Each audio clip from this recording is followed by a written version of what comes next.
What's the meaning of bully boy?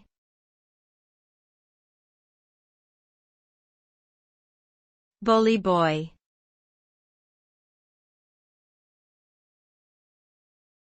Bully boy.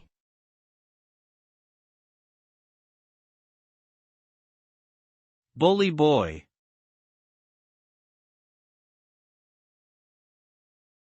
Bully boy.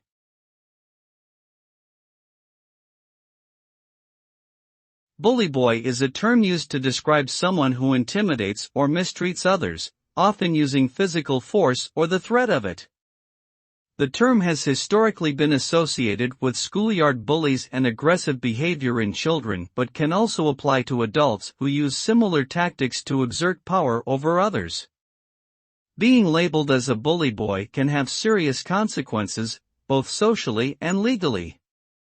It can lead to ostracism, legal action, or other negative outcomes as people become increasingly aware of the harm caused by bullying behavior. Overall, being a bully boy is a negative trait that should be avoided.